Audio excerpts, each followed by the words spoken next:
Bonjour à tous, bienvenue sur cette vidéo d'introduction à la formation au langage Java, qui est un langage que vous avez peut-être même sans vous en rendre compte déjà utilisé sur votre système, votre ordinateur, par le biais en tout cas de quelques programmes. Donc c'est quelque chose qui est utilisé dans beaucoup de domaines et qui est intégré également dans pas mal de solutions, et il serait pas étonnant que vous ayez des logiciels sur votre ordinateur qui utilisent justement le langage Java, ou en tout cas la machine virtuelle de Java, pour exécuter des programmes faits via ce langage. Donc dans cette petite intro, je vais vous faire une présentation assez rapide de ce dernier, en exposant quelques intérêts, voilà les intérêts qu'il peut y avoir pour étudier et apprendre ce langage, et après on verra comment l'installer tout simplement, puisque vous verrez que c'est pas très long, pas très compliqué.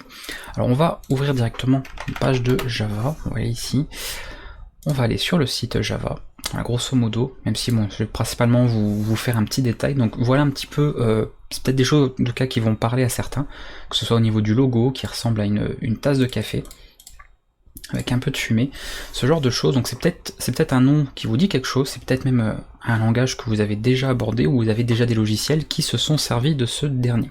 Le langage Java a été créé en 95 par Sun Microsystems, donc une entreprise qui vous dit sûrement quelque chose, qu'on appelle pour être plus rapide Sun tout simplement, et par la suite elle a été rachetée en 2009 je crois par la société Oracle, donc Oracle qui est également une très grosse entreprise. D'ailleurs on peut voir que le logo ici est présent, d'accord. On a la société Oracle qui est bien marquée ici, qui a racheté le projet donc Java par la suite, en 2009. Donc ça s'est fait de cette manière-là. Donc c'est un langage qui a été conçu, alors à la base en tout cas, il a été prévu pour ça à la base, pour permettre de réaliser des systèmes embarqués, par exemple dans votre voiture, dans des appareils électroniques, pour avoir voilà des programmes embarqués sur tous ces supports. C'est pour cela qu'il a été conçu et créé en tout cas à la base, il était pensé pour ça. Mais il se trouve qu'avec l'évolution qu'il a eu, les mises à jour et on va dire l'adoption par rapport aux utilisateurs et par les développeurs, eh bien son champ d'utilisation n'a pas forcément été celui qui était attendu. Donc même s'il s'utilise beaucoup dans l'embarqué aussi, ce n'est pas là où il excelle vraiment, où là on le retrouve le plus. On va le retrouver principalement et le plus dans de l'applicatif, donc dans des logiciels par exemple que vous allez avoir sur votre ordinateur, et on va pas mal le retrouver en web également, puisqu'on peut faire des sites web avec notamment J2E, ce qui s'écrit Java EE pour ceux qui connaissent, qui est une extension en fait précise de Java, qui permet de faire des solutions web, des applications web avec des servlets, des JSP, ce genre de choses. Ça dit peut-être, ça dit peut-être quelque chose à certains d'entre vous. Parce qu'encore une fois, je ne sais pas si vous venez d'un autre langage, si vous avez déjà entendu certaines choses concernant Java, ou que vous êtes tout simplement pur débutant, en informatique peut-être même. Donc dans tous les cas, peu importe voilà, d'où vous venez, ou les prérequis ou non, ou les bases que vous pouvez avoir en informatique ou pas, si vous n'avez aucune base, ce cours sera évidemment pour n'importe qui, donc ça posera pas de problème. Alors le langage Java, c'est un langage qui est objet à la base, c'est-à-dire que c'est pas comme par exemple le C++ ou d'autres langages qui peuvent être multi-paradigmes, c'est-à-dire qui peuvent permettre de programmer de plusieurs manières différentes. Pour Java, on est dans un langage qui est objet, c'est un langage un peu plus haut niveau que le C++ par exemple, qui va pas vous proposer plusieurs manières de développer vos applications. C'est soit de l'objet, soit de l'objet, donc il n'y a pas le choix, c'est de la programmation objet, on va manipuler des classes, comme vous allez l'apprendre si vous connaissez pas en tout cas les concepts par la suite, on aura de l'héritage, on aura du polymorphisme, on va utiliser voilà beaucoup de choses liées à tout ce qui est programmation orientée objet, ou le diminutif POO. Donc c'est des choses que nous allons étudier évidemment avec Java, même s'il faudra étudier des choses qui ne sont pas directement en relation avec la technologie objet, par exemple les boucles, les fonctions, tout ça, on essaiera quand même dès le départ, depuis le début de la formation, de garder cela au centre, puisque le langage Java est un langage objet. Donc ce serait complètement incohérent de mettre à l'écart cette technologie objet du langage, puisqu'elle en fait partie intégrante. Donc on essaiera toujours de s'orienter dans cette approche-là, qui est une approche objet du langage. L'intérêt de Java, puisque c'était un langage qui était prévu en tout cas à la base pour être embarqué un peu partout, c'est un langage qui se veut portable. Comment il va fonctionner? Eh bien vous allez créer un code, d'accord, vous allez programmer, vous allez créer votre programme en écrivant du code, vous allez ensuite le pseudo-compiler, on parle de pseudo-compilation mais je vais pas rentrer dans le détail parce que le but c'est pas de rentrer voilà, dans des choses très complexes, très spécifiques là-dessus, en bytecode, d'accord, le bytecode donc un pseudo-code qui lui pourra être interprété ensuite par une machine virtuelle. Donc voilà, donc la machine virtuelle Java va s'exécuter et elle pourra lire un bytecode qui est un pseudo, d'accord, un pseudo-code en fait, que la machine virtuelle de Java est capable de comprendre. Donc Java n'est ni un langage compilé à partir d'un code natif, comme l'est par exemple le C++, le C, des langages comme ça un peu plus bas niveau, et ce n'est ni un langage complètement interprété, comme le serait par exemple, même Python c'est pas un bon exemple, parce que Python il y a aussi une pseudo-compilation, donc c'est même assez compliqué maintenant de trouver des langages qui sont purement du langage interprété. Peut-être voilà du Lua, mais il y a aussi des cas où le Lua on peut faire de la pseudo-compilation. On va prendre le Lua parce qu'il serait peut-être un peu plus parlant pour ce cas-là. Donc un langage qui est purement interprété, si vous écrivez un code, et il y a un interpréteur qui est capable de le traduire pour exécuter les instructions que vous lui avez données. Java c'est un petit peu entre les deux, il est compilé d'une certaine manière et on obtient un code, un intermédiaire si vous voulez de code qui lui est interprété par une machine virtuelle qui est capable de le traduire justement pour exécuter les instructions que vous l'avez ordonnées. Donc voilà comment ça fonctionne. Je ne vais pas aller encore une fois plus dans le détail, c'est suffisant pour la compréhension et tout ce que nous verrons par la suite, et s'il y a besoin de revenir sur certaines choses en fonction des notions que nous allons aborder ensemble, on reviendra dessus éventuellement. Du coup c'est un langage qui est très portable parce qu'à partir du moment où vous installez la machine virtuelle, que ce soit sur Linux, que ce soit sur Windows, sur macOS, que ce soit sur Android, peu importe, vous pourrez exécuter un pseudocode, donc le fameux bytecode pourrait être exécuté sans modifier le code source qui a été créé à la base. Donc vous écrivez un programme une fois et vous pouvez l'exécuter partout. C'est là le principe justement de cette portabilité du code et donc de ce fonctionnement via machine virtuelle. Donc, tout ça on en parlera un petit peu. Alors au passage, quand même si bon le projet a été racheté en 2009 par Oracle, il faut savoir qu'en 2006 il a changé de licence. Il y en a qui connaissent un peu le principe des licences, il y a des logiciels sous licence propriétaire, entre guillemets vous n'avez pas le code source du logiciel, vous ne pouvez pas le modifier, vous ne pouvez pas par exemple l'adapter, l'analyser, le consulter, voire carrément vendre une version commercialisée, une version modifiée du langage. Pourtant, Java est passé en 2006 en open source, en via licence GPL, donc ceux qui ça intéresse, vous pouvez toujours vous renseigner sur la licence GPL. D'accord, je ne vais pas rentrer en détail non plus, que ça ferait trop long. Donc c'est une licence de GNU, d'accord, donc vous pouvez regarder par rapport à ça, même si maintenant bon on a la version V3, mais vous avez également la GPL2 ou la GPL, la toute première version. Donc vous pouvez regarder un petit peu en quoi ça consiste, et vous trouverez beaucoup d'informations intéressantes si vous ne connaissez pas ça déjà. Donc voilà, donc 2006 on a eu ce passage en licence open source, et on a grosso modo deux versions plus ou moins de Java qui coexistent, d'accord, qui continuent d'évoluer chacune en parallèle. On a la version on va dire initialement de Sun, d'accord, la version propriétaire, et on a la version open source, donc on appelle souvent l'OpenJDK. Vous avez peut-être entendu également ce nom pour certains, ceux qui touchent un petit peu à l'ordinateur. OpenJDK est une version open source de l'environnement, donc par exemple l'environnement qui va nous servir à exécuter du Java et éventuellement des outils de développement. Donc voilà un petit peu comment que ça va se passer. Alors je vais revenir comme pour les introductions sur d'autres langages de programmation, ce que je fais habituellement, ça répond un petit peu aux questions qui peuvent revenir souvent. Pourquoi apprendre le Java? Pour plusieurs choses. Le Java est un langage qui est indépendant de la plateforme, donc ça c'est un très bon point, c'est ce qui en fait sa force justement. Comme je vous l'ai dit, vous avez un seul code à écrire et après vous pouvez l'exécuter sur une machine virtuelle, peu importe le support, votre code s'exécutera. À quelques détails ou quelques exceptions près, où il faudra par moment faire quelques petites modifications, mais pratiquement jamais, votre code sera absolument portable, puisqu'il est indépendant de votre plateforme. Du coup, cette portabilité lui confère aussi, à mon sens en tout cas, un autre avantage, que c'est mon avis personnel évidemment, ne prenez pas ça comme une vérité absolue, c'est mon avis sur le langage. Ça permet également d'avoir un ensemble de bibliothèques qui sont disponibles en standard, par exemple en Java, en natif, en standard, via les bibliothèques qui sont intégrées à l'intérieur, vous pouvez manipuler pas mal de choses. On peut manipuler des bases de données, on peut manipuler différents types de formats de données en fait, sans devoir télécharger ou configurer des bibliothèques externes, chose qu'il faudrait par exemple faire comme sur un langage plus bas niveau comme le C++. En C++, par exemple, si vous voulez manipuler des bases de données, il faudra télécharger une bibliothèque tierce, et qui dit téléchargement de bibliothèque tierce dit pas forcément quelque chose de portable, qu'il faudra adapter suivant que vous le faites fonctionner sur Windows ou Linux par exemple. Donc ça peut être vu comme un défaut pour un langage plus bas niveau par exemple.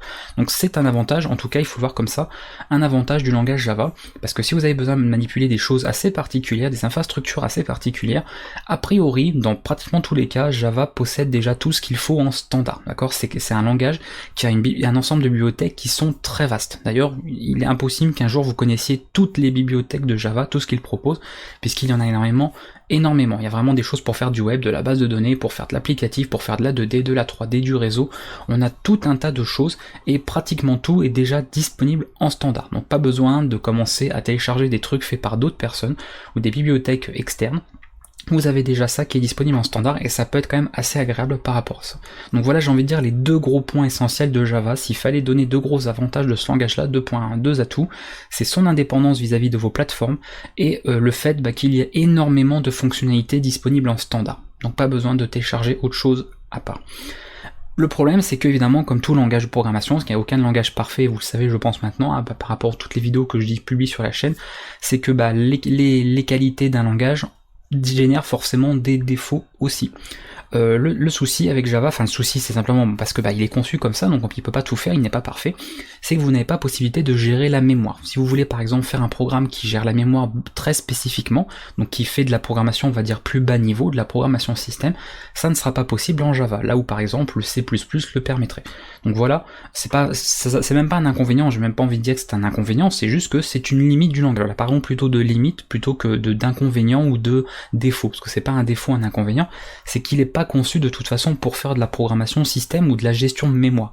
Si on veut faire de la gestion de la mémoire, on va certainement pas utiliser Java, ce serait un très mauvais choix. Donc on parlera plutôt de limites. Donc les limites de Java, c'est qu'on ne peut pas faire de gestion de mémoire. Là par exemple, vous pourrez le faire en C++ qui possède cet atout-là, qui permet de gérer de la mémoire, de faire de la programmation très bas niveau. Du coup, puisqu'il n'y a pas justement de programmation dite plus bas niveau, qu'il y a également une machine virtuelle qui est censée lancer, exécuter le pseudocode, le bytecode de Java, c'est évidemment un langage qui aura une exécution plus lente. Mais attention, on va pas dire encore une fois qu'il a une exécution lente, c'est juste qu'il aura une exécution plus lente par rapport à des langages compilés en natif comme le C++ par exemple. Si vous deviez faire des tests de performance, des benchmarks de très haut niveau, que vous compariez C++ avec Java, C++ sera toujours devant. C'est normal, c'est un langage plus bas niveau, c'est un langage qui peut permettre de programmer plus bas, c'est un langage donc du coup qui est compilé en natif, d'accord? On a un code source, on procède à des étapes de compilation, on obtient un binaire. Donc évidemment, ce genre de langage, et je l'ai dit d'ailleurs dans la formation en C++, sera toujours le langage le plus performant comparé à Java, c'est évident. Java a besoin d'une machine virtuelle, donc le fait d'avoir une machine virtuelle qui tourne en parallèle, qui en plus va faire tout un tas de choses également en plus, dont on aura l'occasion de parler au cours de la formation, rend évidemment l'exécution plus lente, encore une fois, qu'un langage compilé. Mais c'est pas parce qu'on dit que c'est plus lent que C++ qu'il est lent, d'accord? Faut évidemment toujours prendre les choses de manière relative. Il reste quand même très rapide par rapport à l'utilisation qu'on doit avoir de ce langage-là. Donc ça c'est voilà une limite également du langage, c'est ses temps d'exécution. Pour certaines choses très très critiques, évidemment Java ne serait pas forcément le bon choix, donc il faut faire attention à ça. Après le point aussi qui est intéressant à savoir au niveau d'une autre limite de Java, c'est son intégration en fait avec le système sur lequel vous travaillez qui est assez faible, et ce qui est normal puisque Java veut être un langage portable. Donc à partir du moment où vous voulez un langage qui soit indépendant d'une plateforme, il ne doit pas trop se rattacher à une plateforme en particulier. Du coup, vous perdez quelque part une intégration avec le système en particulier. Par exemple, si vous voulez commencer à manipuler des PDF ou manipuler un type de fichier Office, ou par exemple travailler avec votre système de messagerie mail que vous avez sur votre OS, ça va être assez délicat avec Java parce que beaucoup de choses seront très compliquées dans ce sens-là. Parce que le langage, encore une fois, n'est pas prévu pour être très attaché au support, donc à la plateforme en particulier, mais rester, on va dire, un peu en surface, pour du coup rester suffisamment portable et indépendant de chacune d'entre elles. Donc ce que je vous avais dit, voilà, le défaut, c'est le défaut de ses qualités, c'est qu'en ayant certains atouts, eh bien ça lui confère certaines limites en conséquence, c'est tout à fait normal. Donc voilà grosso modo j'ai envie de dire les 5 points à retenir, d'accord? Les atouts, c'est l'indépendance vis-à-vis des plateformes, la standardisation de beaucoup de fonctionnalités dans le langage, et les 3 limites à retenir grosso modo, c'est évidemment pas de gestion de la mémoire possible, pas de pointeur, pas de ce genre de choses, évidemment, ça paraît logique, une exécution qui sera forcément plus lente qu'un langage complètement compilé, c'est logique aussi, et très peu d'intégration avec le système, c'est normal puisqu'il est portable encore une fois, donc c'est tout à fait, ça rentre dans la logique des choses. Voilà pour les points essentiels qu'on peut énumérer concernant ce langage. Et maintenant que tout cela vous est dit, on va pouvoir passer à l'installation de l'outil. Qu'est-ce qu'il nous faut pour Java? Comme pour les autres langages, il vous faut un éditeur de code, en tout cas moi on va fonctionner comme ça. On va pas s'amuser à installer un environnement de développement qui peut être ultra lourd, qui peut être très lent, qui demande beaucoup de configuration. Il y aura des tutos, tout dépend du moment où vous regardez cette vidéo, des tutos sur d'autres formations ou sur d'autres playlists pour installer un environnement de développement, que ce soit Eclipse, NetBeans, Visual Studio ou autre. Tout ça donc je le réserve pour des vidéos et c'est peut-être déjà publié si vous regardez regarder cette vidéo un peu plus tard que le moment où je l'ai enregistrée, pourquoi pas. Sinon, pour cette formation, on va se contenter toujours du minimum, parce que vous savez que j'essaie de vous rendre un maximum indépendant de tout outil. Vous devez savoir qu'en Java, vous n'êtes pas obligé, mais je suis sûr qu'il y a, vous allez avoir 2 personnes sur 3 qui vont vous dire que si, qu'il faudrait installer un environnement de développement pour programmer en Java, ce qui est archi faux. Java, vous avez juste besoin d'avoir des outils de compilation, enfin en tout cas des outils de développement, et avec votre éditeur de code et une simple ligne de commande, vous pourrez compiler en bytecode vos programmes et les exécuter avec la machine virtuelle sans problème. Donc voilà. Donc il vous faut un éditeur de code, le plus simple voilà, que vous voulez, le plus pratique, celui qui vous plaît le plus. Alors je redonne des noms ici comme Atom, Bracket, vous avez Visual Studio Code, il y a Sublime Text, il y a Notepad++, bref vous en avez tout un tas, donc vous pouvez regarder hein, si vous cherchez des exemples. Je suis sûr que sur Internet on peut trouver sûrement des comparatifs, voilà, vous avez des sites qui vous font des comparatifs éventuellement, donc cherchez de préférence un éditeur de code qui n'est pas lié à un langage en particulier, prenez pas un éditeur de code spécialement pour Java, parce que ça veut dire qu'il va falloir installer un éditeur de code différent par langage si vous programmez, ou vous prévoyez de programmer dans plusieurs langages. Donc vous avez voilà Atom, vous avez Brackets, donc il y en a pas mal. Moi j'utilise dans les vidéos actuellement, j'utilise Visual Studio Code, avant j'utilisais Sublime Text. J'ai pas mal changé aussi, puisque je cherchais un petit peu ce qui me correspondait le mieux. Donc il n'y en a pas de mieux, encore une fois, c'est tout dépend de ce que vous préférez, selon vos goûts, vos préférences. Est-ce que vous voulez un logiciel en anglais, en français, etc. avec un système de thème ou non, un système d'autocomplétion, des plugins, etc. Vous voyez ce qui vous plaît, et vous téléchargez, installez celui qui vous, celui que vous préférez dans le lot. Voilà. Notepad++, qui est un peu ancien, mais qui est pas mal connu aussi, qui est très pratique. Donc voilà. Un petit éditeur de code, et une fois que vous avez cet éditeur de télécharger d'installer, il vous faudra Java tout simplement avec les outils de développement. Donc ça on va l'installer. Alors sur Windows, on va commencer par Windows, on viendra ensuite sur Linux et macOS, enfin on va même en parler de macOS parce que ça va être assez rapide. Vous allez aller sur Java SE, en tout cas vous cherchez Java SE, et vous allez arriver comme ça sur le site d'Oracle, avec a priori sur cette page, d'accord? Donc vous avez au pire le lien là, si nécessaire. Vous allez tomber sur la page d'Oracle pour le téléchargement de Java. Il faut distinguer 2 choses. Alors là vous voyez qu'au moment où je fais cette vidéo, la version actuelle est la version 10, donc c'est Java 10, d'accord. Et vous avez 2 cas particuliers. Vous avez ce qu'on appelle le JDK, d'accord. Le JDK en fait il possède à la fois le JRE c'est le Runtime Environment, donc c'est l'environnement de lancement, donc qui va permettre de faire tourner votre programme, plus des outils de développement. Donc si un jour par exemple vous avez un programme qui nécessite Java pour fonctionner, il faudrait simplement le JRE, d'accord, la machine virtuelle, quelqu'un qui serait juste un utilisateur et pas un développeur. Vous en tant que développeur, vous avez besoin à la fois des outils de développement, plus ce fameux JRE qui est la machine virtuelle, donc vous allez installer le JDK. Donc on fait juste ça, le download, vous tombez sur cette page, vous, non pas ça, vous acceptez la licence. Alors évidemment, hein, si vous avez besoin, je le recommande souvent, c'est de lire les licences, lire les conditions d'utilisation. Il y en a beaucoup qui le font pas, mais n'hésitez pas à lire pour voir ce qu'il en retourne, c'est toujours important.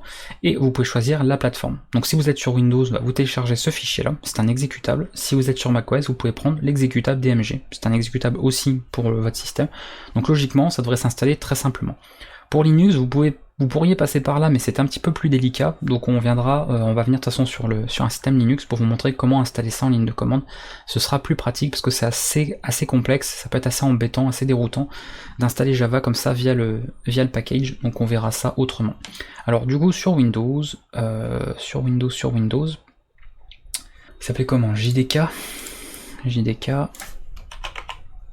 voilà, je l'avais ici. Parce que je l'avais normalement téléchargé moi déjà, parce que c'est un peu long, hein, ça prend quelques centaines de mégas, ils n'ont pas forcément beaucoup de bandes passantes, donc c'est assez long de téléchargement. Donc j'avais téléchargé en avance. Donc on va l'installer. Ce serait bien par contre qu'ils remettent l'écran là sur le...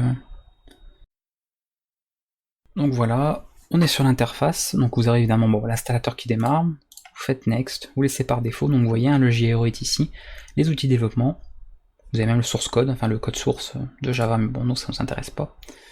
On l'installe, donc c'est assez rapide, et après il va installer le JRE à part, donc là c'est le JDK qui s'installe, et ensuite il devrait démarrer logiquement l'installateur du JRE. Donc c'est assez rapide, c'est pas très long, et après vous aurez comme ça tout l'outil qui est en place. Voilà, donc là c'est le JRE, activer le contenu Java dans le navigateur, je vous conseille de ne pas le faire, les applets, parce qu'il y avait des petites failles de sécurité par rapport à ça, donc si vous en servez pas, c'est pas forcément utile de le laisser. Voilà, donc on va laisser tourner.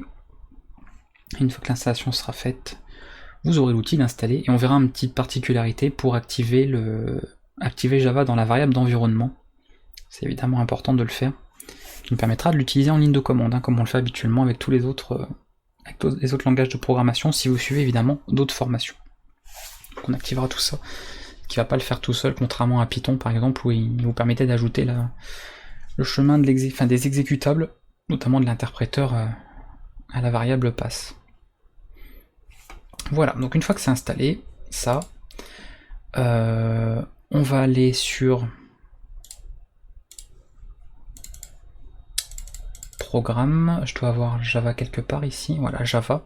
Donc vous allez dans votre répertoire, donc moi comme c'était en, voyez, en 64, hein, de toute façon normalement il est qu'en 64 apparemment, ouais, ils font plus en 32 bits, ça va être fini, il doit faire que du support en 64 bits. Vous êtes dans vos répertoires Java, et vous avez comme ça les outils, alors logiquement nous c'est où qu'il faut aller, ça va être ici je pense. Donc vous allez dans Java, vous allez dans le JDK, vous allez dans BIM, parce qu'on veut les outils de développement, et vous devez chercher Java C, avec un C à la fin, .exe. Voilà, il est ici. Ça, c'est l'outil qui va nous permettre de transformer en bytecode notre programme. Donc du coup, ce chemin-là, d'accord, ici, vous allez pouvoir le copier, et vous allez l'ajouter à la variable d'environnement de passe. Alors sur Windows 10, c'est rapide, on fait un clic droit sur le menu démarrer, là, on fait paramètres, vous tapez environnement, et devrait vous proposer modifier les variables d'environnement système. Sur Windows 7, c'est vous ouvrez le menu démarrer, vous avez l'option le menu système, vous faites un clic droit dessus, propriété, et après sur la gauche, le menu, vous devez avoir normalement variable d'environnement, et vous allez tomber sur la même fenêtre, donc paramètres système avancé, le petit bouton variable d'environnement ici, et là vous allez modifier la variable passe, ici, modifier. Alors sur Windows 10 ça se présente comme ça maintenant, c'est-à-dire que chaque chemin est mis un à un. Sur Windows 7 en fait vous avez qu'un seul champ de texte et tous les chemins que vous voyez par exemple ici sont séparés par des points virgules. Donc en fonction de votre OS bien sûr, vous adaptez en fonction. Donc sur Windows 10 c'est facile, on fait nouveau, on colle le chemin que j'ai mis, on peut mettre éventuellement un anti-slash à la fin, on fait entrer et voilà. Alors qu'est-ce que ça fait? Ça veut simplement dire que pour accéder à l'exécutable Java C, donc l'exécutable qui est ici, j'aurais pas besoin de taper tout ce chemin-là. Parce que si je l'ajoute pas à la variable d'environnement passe, quand je vais vouloir être dans un terminal, donc de faire par exemple ça, j'aurais été obligé de taper tout ce chemin-là, d'accord, jusqu'à, voilà, on va y arriver, copier, coller, voilà, et de faire ça, javac.exe, pour l'utiliser. Ce qui est un peu long de faire tout ça. Alors que grâce à l'ajout en variable d'environnement, j'aurais simplement à faire ceci, puisque le répertoire ici, programme file java jdk bin, est ajouté à la variable d'environnement. Donc il est capable de retrouver tout ce qui a été mis dans cette variable d'environnement. Donc là on aura la même chose, d'accord? Voilà. Donc là ça fonctionne d'ailleurs, on verra comment ça fonctionne par la suite quand on créera notre premier programme. Donc là ça a l'air de fonctionner, d'être bon. Au niveau de l'installation pour Windows. Donc ça c'est pour Windows, pour Mac c'est pas rien, après je sais pas comment fonctionne le système de variables d'environnement, à vous de voir, je ne suis pas sur Mac donc je pourrais pas beaucoup vous aider malheureusement là-dessus. Alors on va mettre ça ici, hop. On continue maintenant avec Linux, donc on va passer sur Linux. Alors sur Linux en général on va plutôt installer la version open source, c'est-à-dire OpenJDK, c'est préférable si vous voulez. Après vous pouvez installer la version de Sun, c'est comme ça vous arrange, mais en général on va préférer OpenJDK, et je crois que la majorité des systèmes maintenant l'installent par défaut, donc à voir. Je vais lancer un terminal, on va regarder s'il y est. Déjà est-ce qu'il y a un Java? Non il n'y a pas un OpenJDK, apparemment non il n'y est pas ici. Non, ah non, vous allez peut-être écrire Open, pas OPN. Non, il n'y est pas, ok. Donc là il vous montre d'ailleurs, il vous propose d'installer des versions.